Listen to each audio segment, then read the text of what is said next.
श्रीगणेशाय नमः।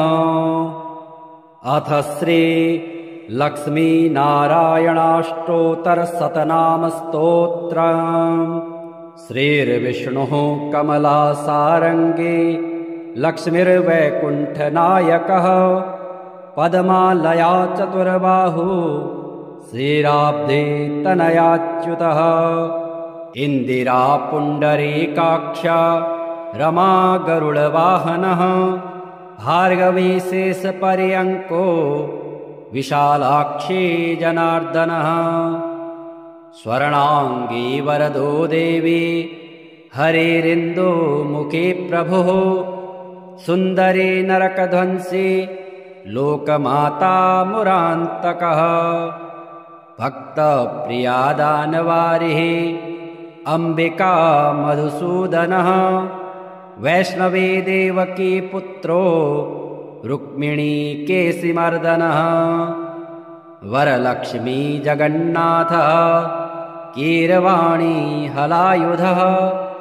नित्या सत्यव्रतो गौरी सौरिः कान्तासुरेश्वरः नारायणी हृषीकेशः पद्महस्ता त्रिविक्रमः माधवी पद्मनाभश्च स्वर्णवर्णानिरीश्वरः सती पीताम्बरः शान्ता वनमाली क्षमानघः जयप्रदा बलिध्वंसी वसुधा पुरुषोत्तमः राज्यप्रदाखिलाधारो माया कंसविदारणः महेश्वरी महादेवो परमा पुण्यविग्रह रमा मुकुन्दः सुमुखी मुचुकुन्द वरप्रदः वेदवेद्याब्दिजा माता सुरूपार्केन्दुलोचनः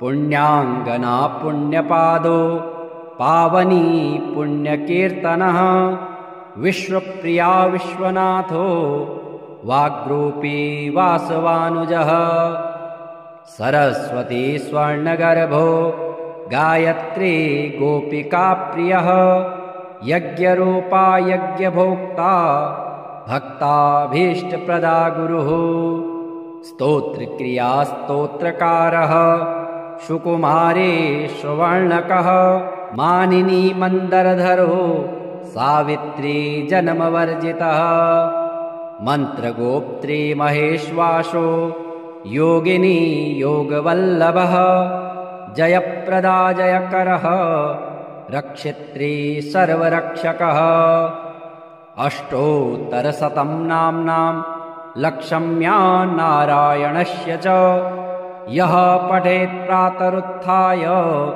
सर्वदा विजयी भवेत्।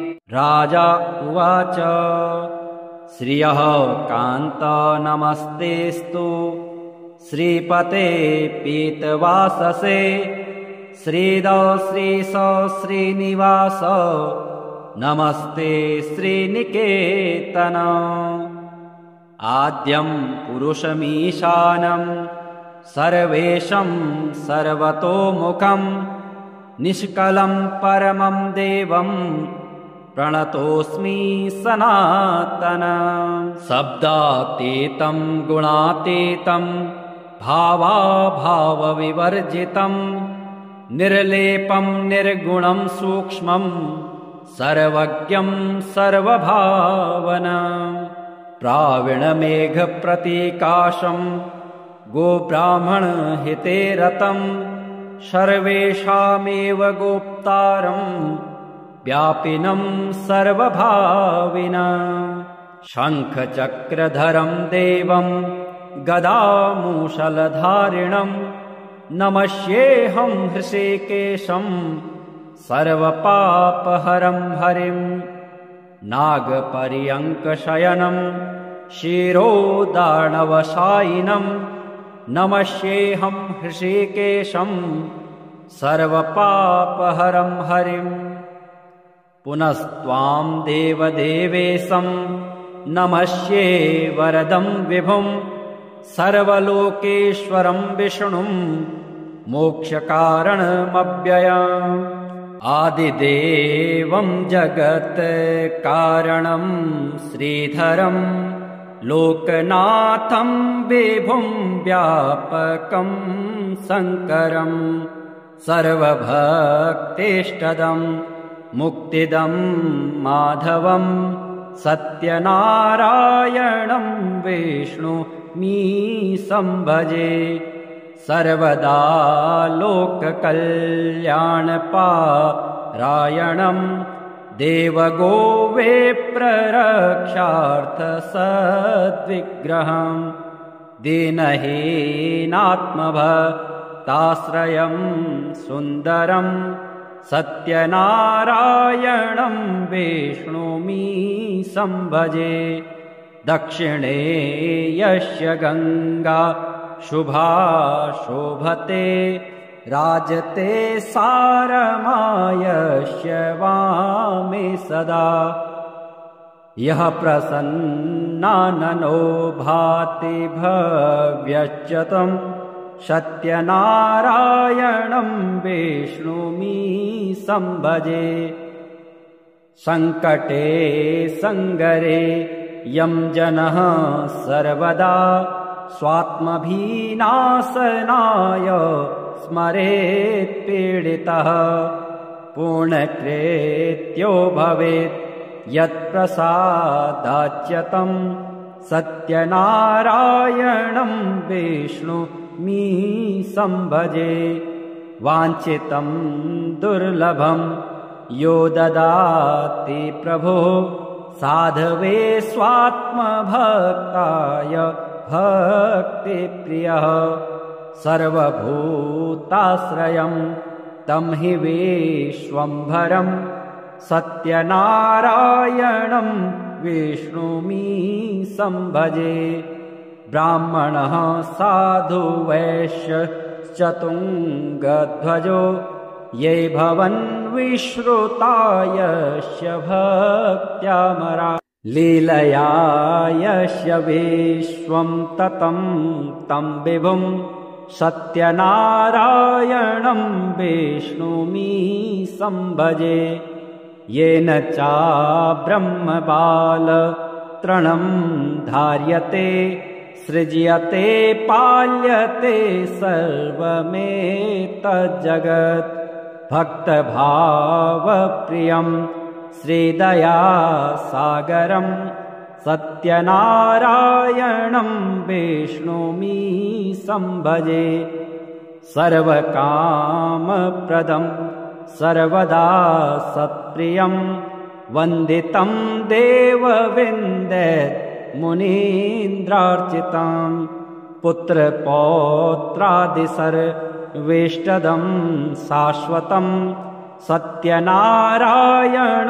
विष्णुमीशं भजे अष्टकं सत्यदेवस्य भक्त्या नरः भावयोक्तो मोदाय स्त्रीसन्ध्यं पठेत् तस्य नश्यन्ति पापानि तेनाग्निना इन्धनानीव शुष्काणि सर्वाणि वै ॐ विष्णवे नमः ॐ लक्ष्मीपतये नमः ॐ कृष्णाय नमः ॐ वैकुण्ठाय नमः ॐ गरुडध्वजाय नमः ॐ परब्रह्मणे नमः ॐ जगन्नाथाय नमः ॐ वासुदेवाय नमः ॐ त्रिविक्रमाय नमः ॐ दैत्यान्तकाय नमः ॐ मधुरिपवे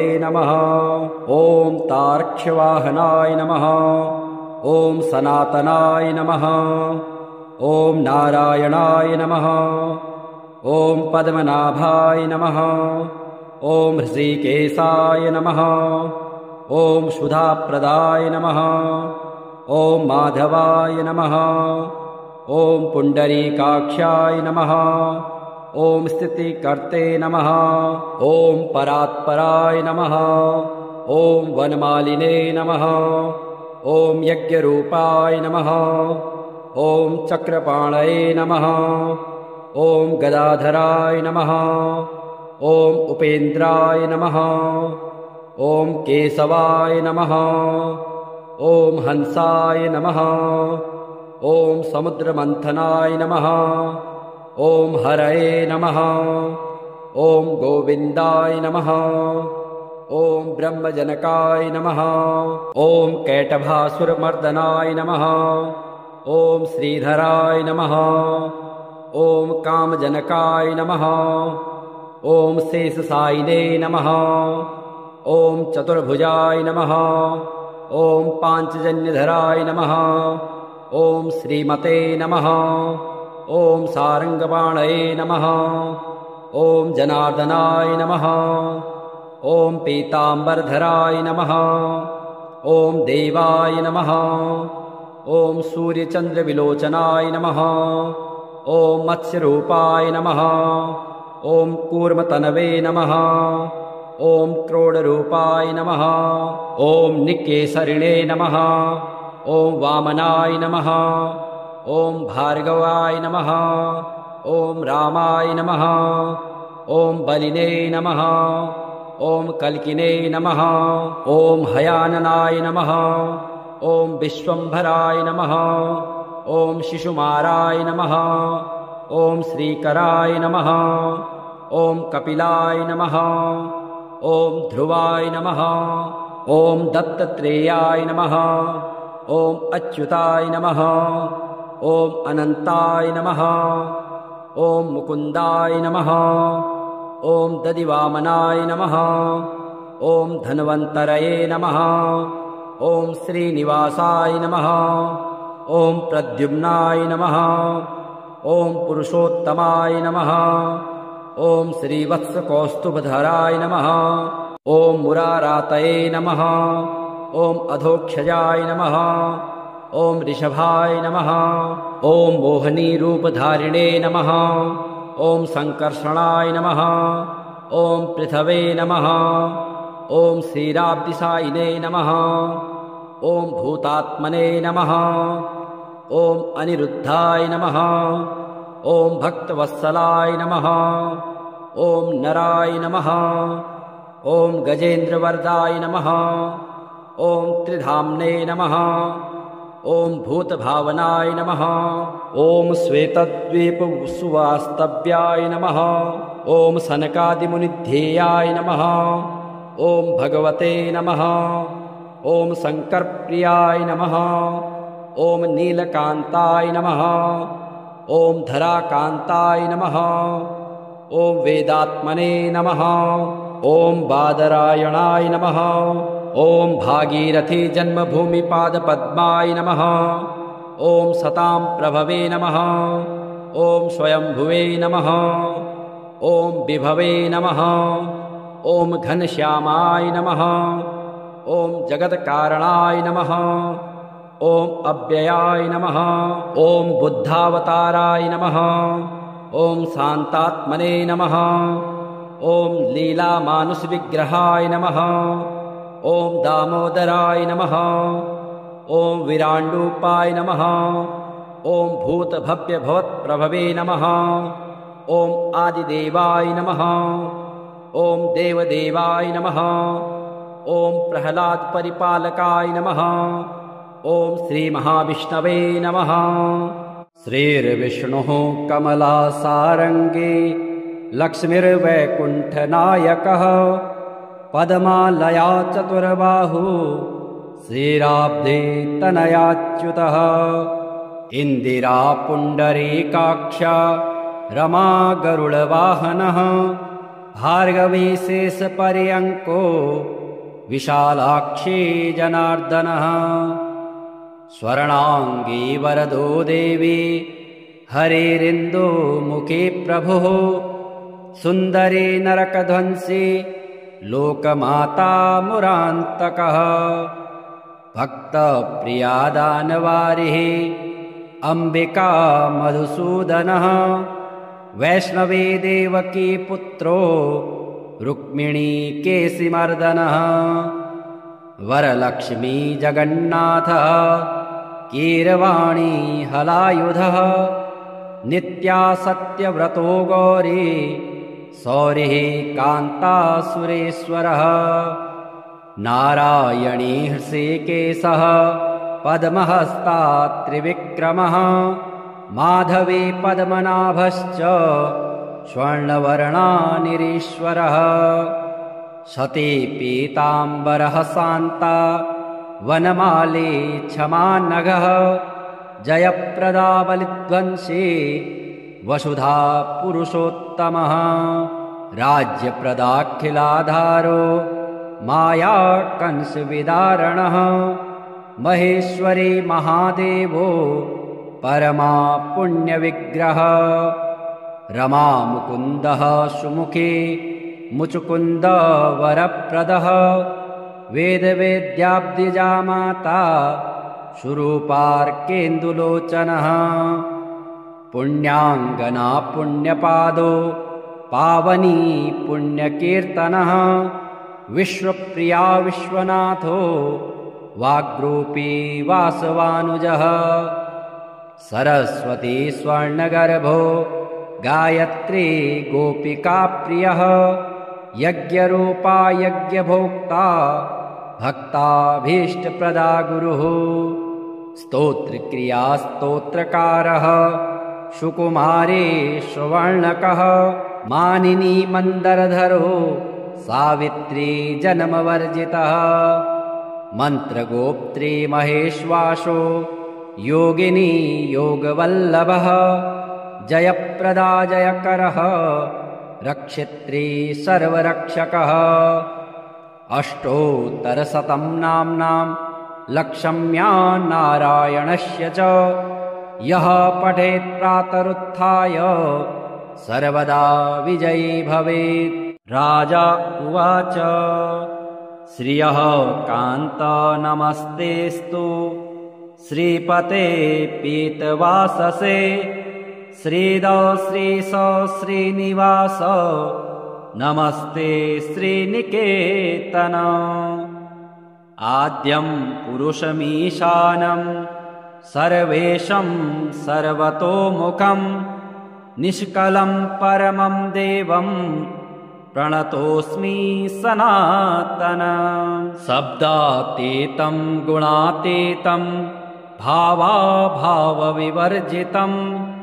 निर्लेपं निर्गुणं सूक्ष्मं सर्वज्ञं सर्वभावनं प्राविणमेघप्रतीकाशं गोब्राह्मणहिते रतं सर्वेषामेव गोप्तारं व्यापिनं सर्वभाविनं शङ्खचक्रधरं देवं गदामूषलधारिणं नमस्येऽहं हृषीकेशं सर्वपापहरं हरिं नागपर्यङ्कशयनं शिरोदार्णवशायिनं नमस्येऽहं हृषीकेशं सर्वपापहरं हरिं पुनस्त्वां देवदेवेशं नमस्ये वरदं विभुं सर्वलोकेश्वरं विष्णुं मोक्षकारणमव्ययम् आदिदेवं जगत्कारणं श्रीधरं लोकनाथं विभुं व्यापकं शङ्करं सर्वभक्तेष्टदं मुक्तिदं माधवं सत्यनारायणं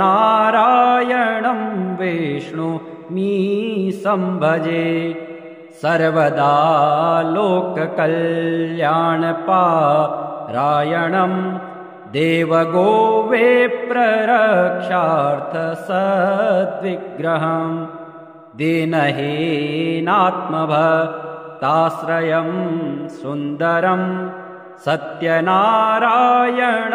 विष्णुमी संभजे दक्षिणे यस्य गङ्गा शुभा शोभते राजते सारमायस्य वामे सदा यः प्रसन्नाननो भाति भव्यश्च तं सत्यनारायणं विष्णुमी संभजे संकटे संगरे यं जनः सर्वदा स्वात्मभिनाशनाय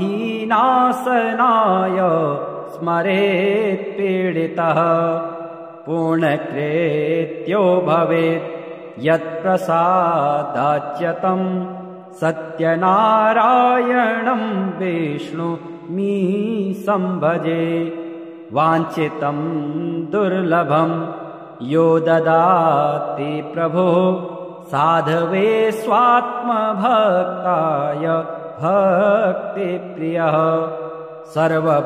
सर्वभूताश्रयं तं हि विश्वम्भरं सत्यनारायणं विष्णुमी संभजे ब्राह्मणः साधु वैश्यश्चतुङ्गध्वजो ये भवन् विश्रुतायस्य भक्त्यामरा लीलया यस्य विश्वं ततं तं विभुं सत्यनारायणं विष्णुमी संभजे येन चाब्रह्मबालतृणं धार्यते सृज्यते पाल्यते सर्वमेतज्जगत् भक्तभावप्रियं श्रीदयासागरं सत्यनारायणं विष्णुमी संभजे सर्वकामप्रदं सर्वदा सत्प्रियं वन्दितं देवविन्दत् मुनीन्द्रार्चितं पुत्रपौत्रादिसर्वेष्टदं शाश्वतं सत्यनारायणं विष्णुमी संभजे अष्टकं सत्यदेवस्य भक्त्या नरः भावयोक्तो मोदाय स्त्रीसन्ध्यं पठेत् तस्य नश्यन्ति पापानि तेनाग्निना इन्धनानीव शुष्काणि सर्वाणि वै ॐ विष्णवे नमः ॐ लक्ष्मीपतये नमः ॐ कृष्णाय नमः ॐ वैकुण्ठाय नमः ॐ गरुडध्वजाय नमः ॐ परब्रह्मणे नमः ॐ जगन्नाथाय नमः ॐ वासुदेवाय नमः ॐ त्रिविक्रमाय नमः ॐ दैत्यान्तकाय नमः ॐ मधुरिपवे नमः ॐ तार्क्ष्यवाहनाय नमः ॐ सनातनाय नमः ॐ नारायणाय नमः ॐ पद्मनाभाय नमः ॐ ऋषिकेशाय नमः ॐ सुधाप्रदाय नमः ॐ माधवाय नमः ॐ पुण्डरीकाक्षाय नमः ॐ स्थितिकर्ते नमः ॐ परात्पराय नमः ॐ वनमालिने नमः ॐ यज्ञरूपाय नमः ॐ चक्रपाणये नमः ॐ गदाधराय नमः ॐ उपेन्द्राय नमः ॐ केशवाय नमः ॐ हंसाय नमः ॐ समुद्रमन्थनाय नमः ॐ हरये नमः ॐ गोविन्दाय नमः ॐ ब्रह्मजनकाय नमः ॐ कैटभासुरमर्दनाय नमः ॐ श्रीधराय नमः ॐ कामजनकाय नमः ॐ शेषशायिने नमः ॐ चतुर्भुजाय नमः ॐ पाञ्चजन्यधराय नमः ॐ श्रीमते नमः ॐ सारङ्गपाणये नमः ॐ जनार्दनाय नमः ॐ पीताम्बरधराय नमः ॐ देवाय नमः ॐ सूर्यचन्द्रविलोचनाय नमः ॐ मत्स्यरूपाय नमः ॐ कूर्मतनवे नमः ॐ क्रोडरूपाय नमः ॐ निकेसरिणे नमः ॐ वामनाय नमः ॐ भार्गवाय नमः ॐ रामाय नमः ॐ बलिने नमः ॐ कल्किने नमः। ॐ हयाननाय नमः। ॐ विश्वम्भराय नमः। ॐ शिशुमाराय नमः। ॐ श्रीकराय नमः।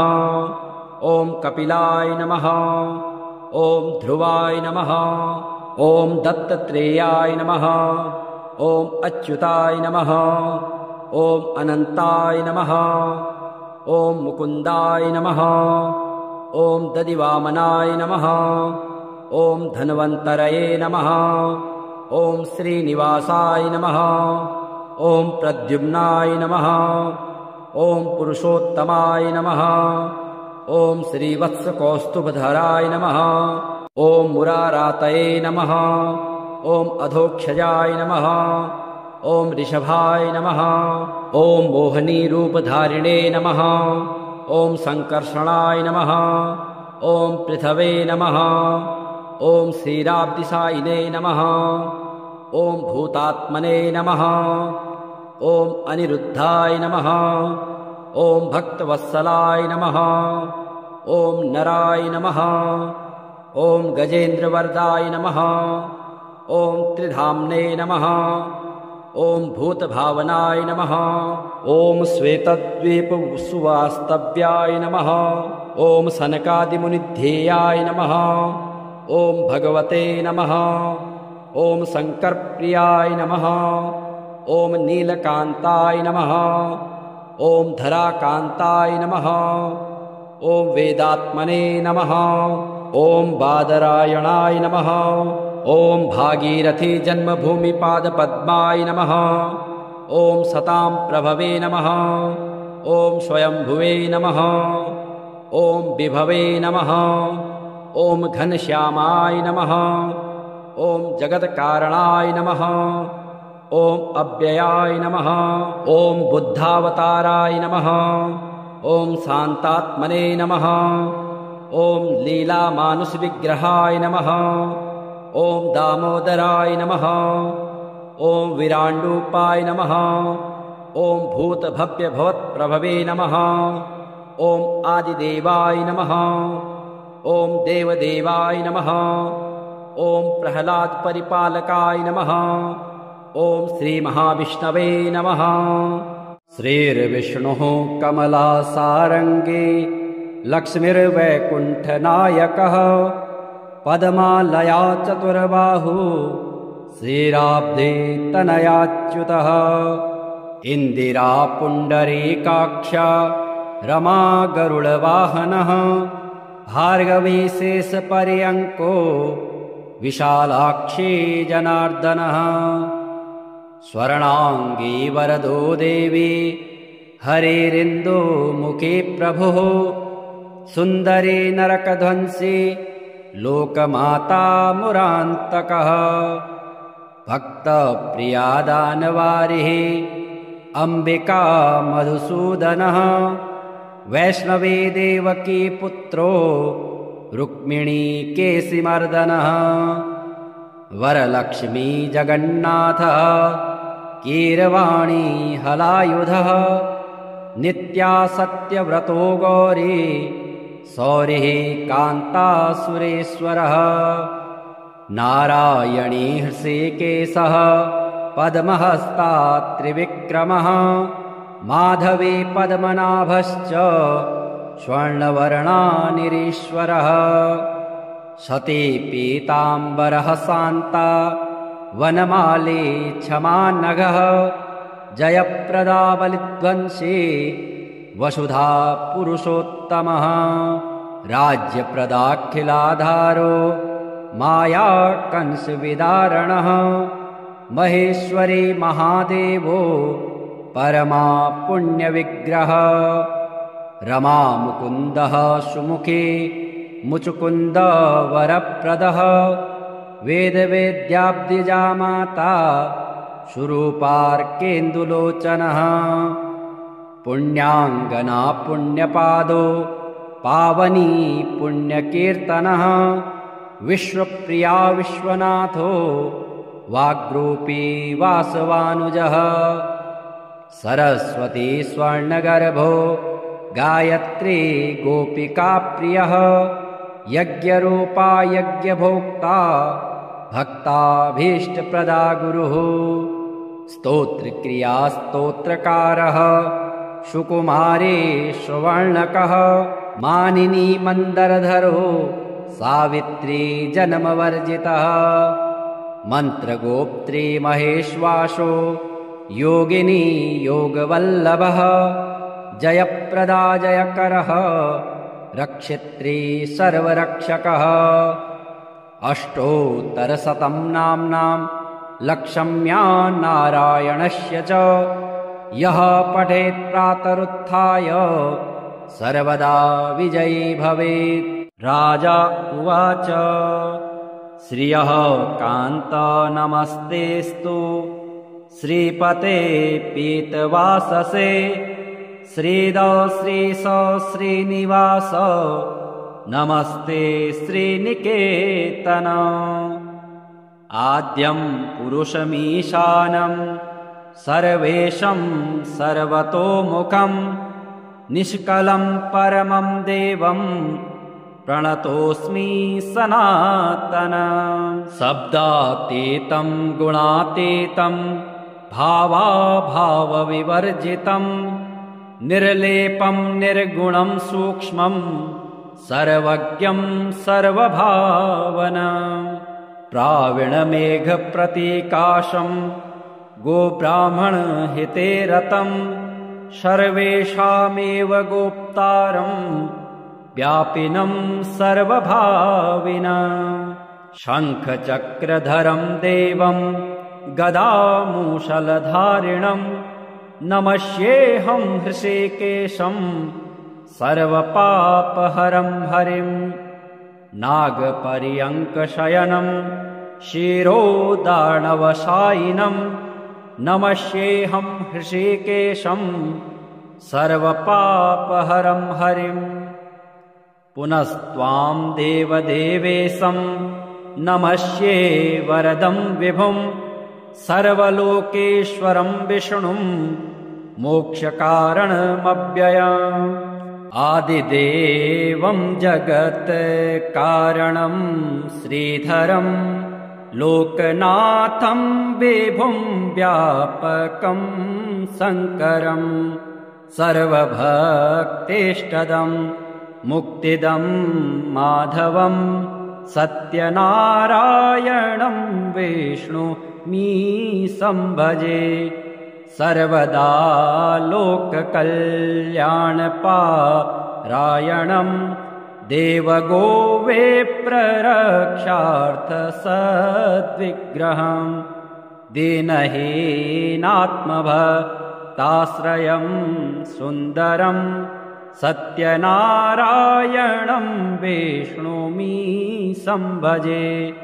दक्षिणे यस्य गङ्गा शुभा शोभते राजते सारमायस्य वामे सदा। यः प्रसन्नाननो भाति भव्यश्च तं सत्यनारायणं विष्णुमीशं भजे।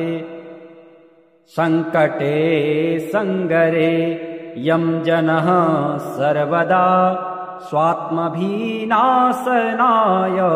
स्मरेत् पीडितः पूर्णकृत्यो भवेत् यत्प्रसादाच्यतं सत्यनारायणं विष्णुमीशं भजे। वाञ्छितं दुर्लभं यो ददाति प्रभो साधवे स्वात्मभक्ताय भक्तिप्रियः। सर्वभूताश्रयं तं हि विश्वम्भरं सत्यनारायणं विष्णुमीशं भजे। ब्राह्मणः साधु वैश्यश्चतुङ्गध्वजो ये भवन् विश्रुता यस्य भक्त्यामरा। लीलया यस्य विश्वं ततं तं विभुं सत्यनारायणं विष्णुमीशं भजे। येन चाब्रह्मबालतृणं धार्यते सृज्यते पाल्यते सर्वमेतज्जगत् भक्तभावप्रियं श्रीदयासागरं सत्यनारायणं विष्णुमीशं भजे सर्वकामप्रदं सर्वदा सत्प्रियं वन्दितं देवविन्दत् मुनीन्द्रार्चितं पुत्रपौत्रादिसर्वेष्टदं शाश्वतं सत्यनारायणं विष्णुमीशं भजे अष्टकं सत्यदेवस्य भक्त्या नरः भावयोक्तो मोदाय त्रिसन्ध्यं पठेत् तस्य नश्यन्ति पापानि तेनाग्निना इन्धनानीव शुष्काणि सर्वाणि वै। ॐ विष्णवे नमः। ॐ लक्ष्मीपतये नमः। ॐ कृष्णाय नमः। ॐ वैकुण्ठाय नमः। ॐ गरुडध्वजाय नमः। ॐ परब्रह्मणे नमः। ॐ जगन्नाथाय नमः। ॐ वासुदेवाय नमः। ॐ त्रिविक्रमाय नमः। ॐ दैत्यान्तकाय नमः। ॐ मधुरिपवे नमः। ॐ तार्क्ष्यवाहनाय नमः। ॐ सनातनाय नमः। ॐ नारायणाय नमः। ॐ पद्मनाभाय नमः। ॐ हृषीकेशाय नमः। ॐ सुधाप्रदाय नमः। ॐ माधवाय नमः। ॐ पुण्डरीकाक्षाय नमः। ॐ स्थितिकर्ते नमः। ॐ परात्पराय नमः। ॐ वनमालिने नमः। ॐ यज्ञरूपाय नमः। ॐ चक्रपाणये नमः। ॐ गदाधराय नमः। ॐ उपेन्द्राय नमः। ॐ केशवाय नमः। ॐ हंसाय नमः। ॐ समुद्रमन्थनाय नमः। ॐ हरये नमः। ॐ गोविन्दाय नमः। ॐ ब्रह्मजनकाय नमः। ॐ कैटभासुरमर्दनाय नमः। ॐ श्रीधराय नमः। ॐ कामजनकाय नमः। ॐ शेषशायिने नमः। ॐ चतुर्भुजाय नमः। ॐ पाञ्चजन्यधराय नमः। ॐ श्रीमते नमः। ॐ सारङ्गपाणये नमः। ॐ जनार्दनाय नमः। ॐ पीताम्बरधराय नमः। ॐ देवाय नमः। ॐ सूर्यचन्द्रविलोचनाय नमः। ॐ मत्स्यरूपाय नमः। ॐ कूर्मतनवे नमः। ॐ क्रोडरूपाय नमः। ॐ निकेसरिणे नमः। ॐ वामनाय नमः। ॐ भार्गवाय नमः। ॐ रामाय नमः। ॐ बलिने नमः। ॐ कल्किने नमः। ॐ हयाननाय नमः। ॐ विश्वम्भराय नमः। ॐ शिशुमाराय नमः। ॐ श्रीकराय नमः। ॐ कपिलाय नमः। ॐ ध्रुवाय नमः। ॐ दत्तात्रेयाय नमः। ॐ अच्युताय नमः। ॐ अनन्ताय नमः।